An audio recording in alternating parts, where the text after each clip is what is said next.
The Faithful Heart in the Present God by Alexander Maclaren. I have set the Lord always before me, because he is at my right hand. I shall not be moved. Psalm 16, verse 8. This psalm touches the very high water mark of the religious life in two aspects: its ardent devotion and its clear certainty of eternal blessedness beyond the grave. These two are connected as cause and effect, since all my text follows this great therefore. Therefore my heart is glad, and my glory rejoiceth.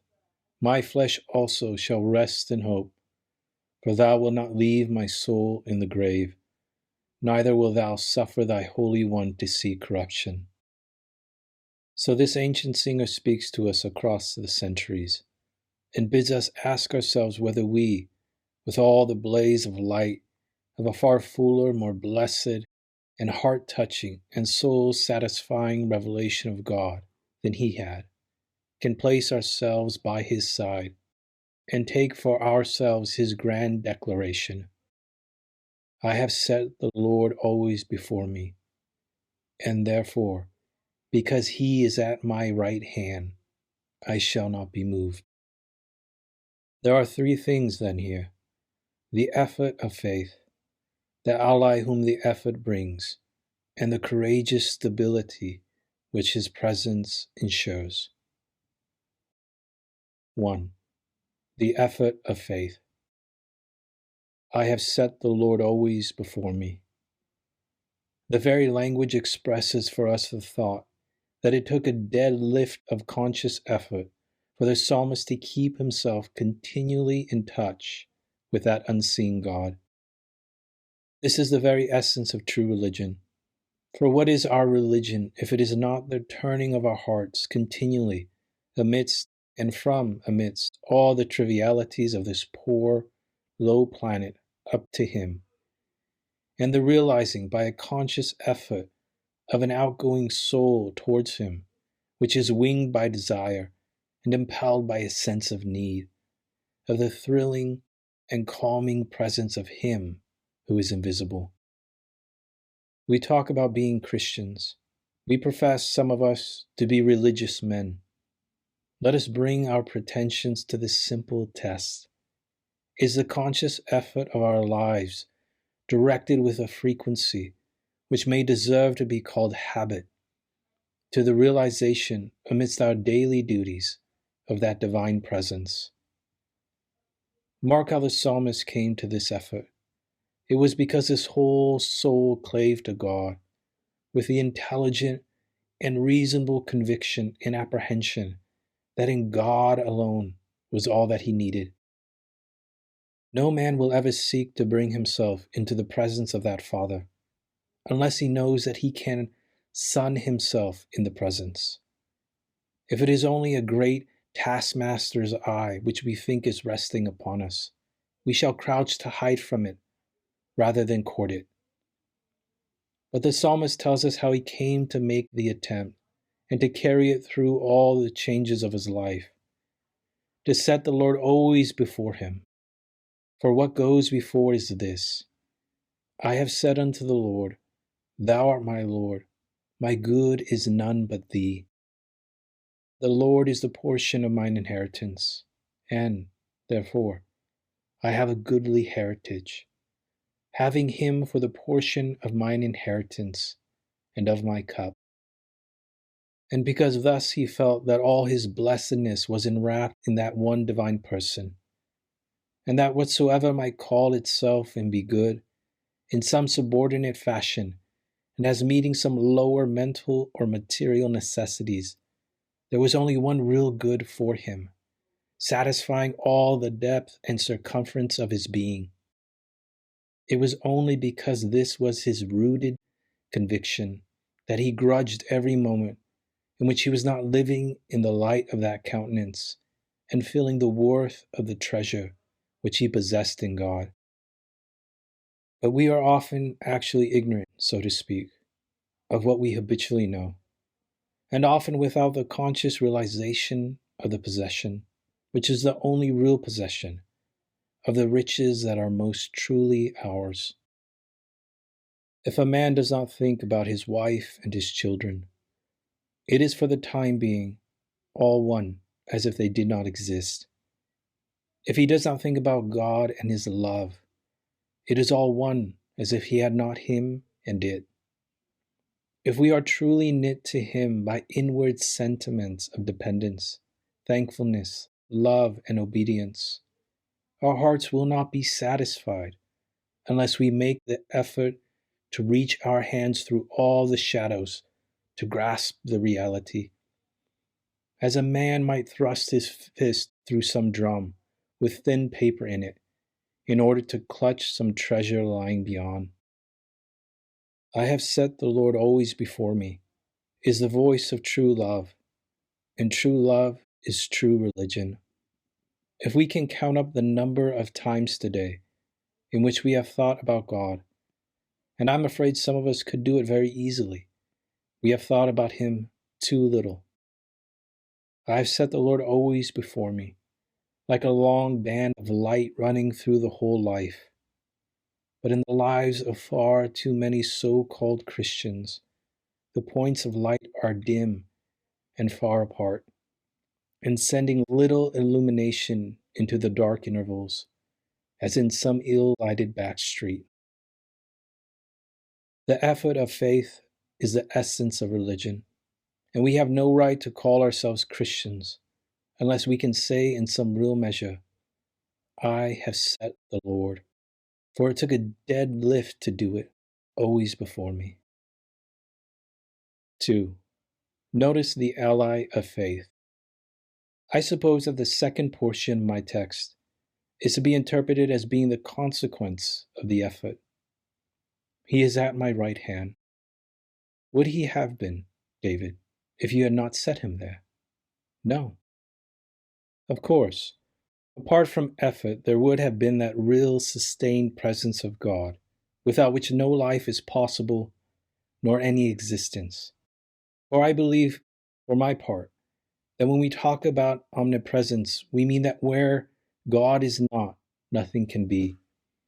And that this influence, which is his real presence, preserves the stars from wrong, and keeps in life every living thing, so as that it is the simplest and deepest truth. In him we and all creatures live and move and have our being. But that is not what the psalmist means. He is thinking of a presence a great deal more intimate, and of the communication of blessings a great deal more select and precious than creatural life, when he speaks about the presence of God at his right hand as the direct result of his own definite, conscious, and habitual effort to keep him there.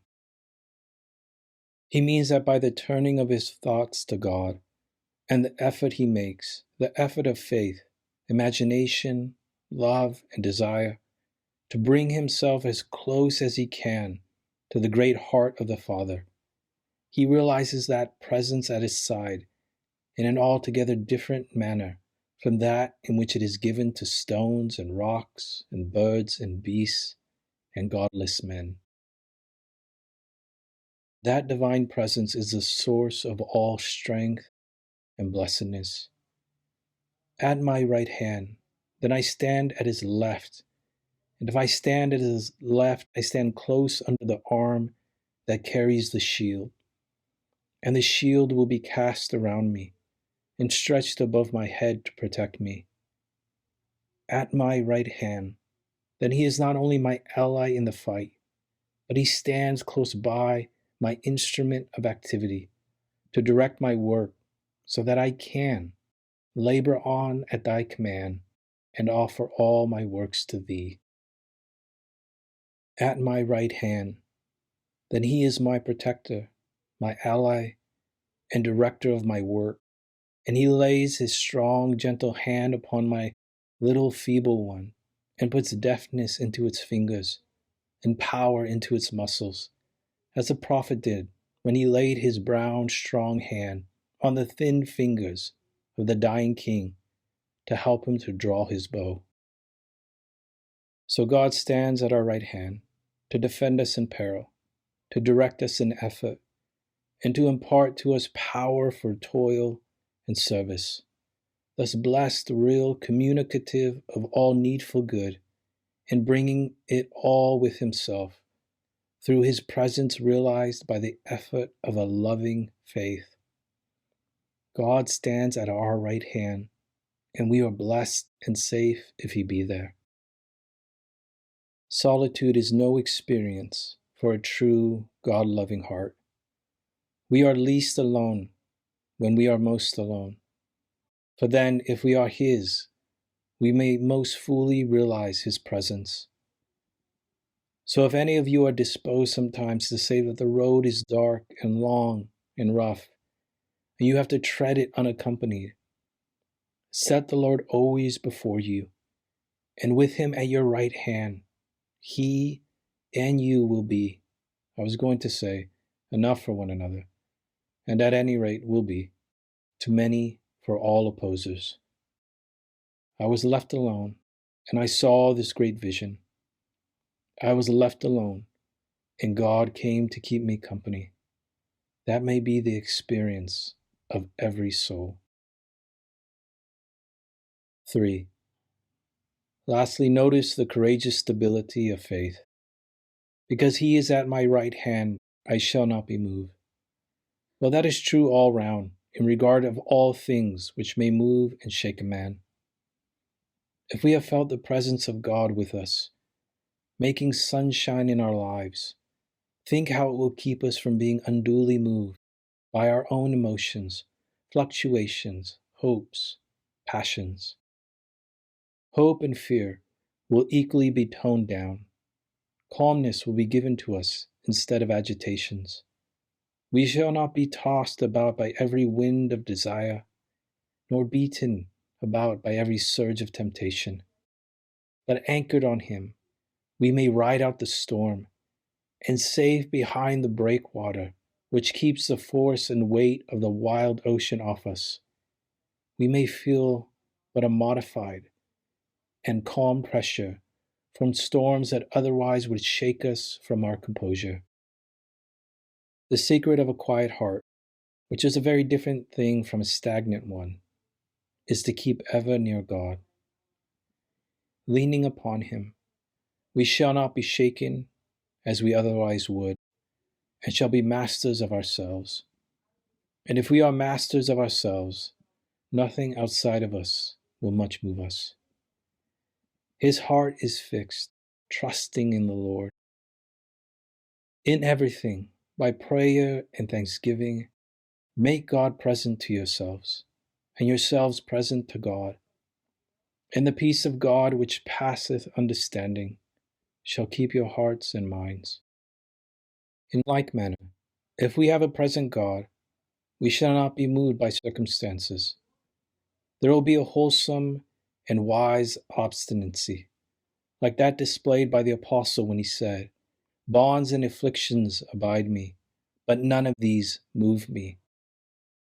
Neither count I my life dear to myself, in order that I may carry out to the end, whatever that end may be, the mission which I have received of the Lord, and depend upon it, that, if we live, taking counsel from our Father in heaven, and realizing, as we may do, his presence with us, and the continual communication by underground channels of his grace to us, the world, with all its changes, will not much affect us.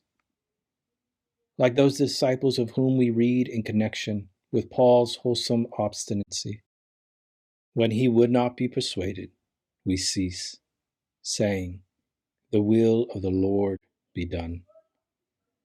The world will let you alone if it finds out that it cannot shake your purpose, nor induce you to swerve from the path of duty, either by flashing before you pleasures or by frowning at you with threats and sorrows. How quietly we may live above the storms if only we live in God. Some workmen in London in the last fogs happened to be engaged in repairing the weathercock upon a tall steeple. And when they got to the top, they found that they were in the sunshine, with blue sky above them, and all the noise of the city below their feet, there in the blackness. If you climb high enough, you will be far above the reach of the agitations and distractions of this life, because he is at my right hand, I shall not be moved.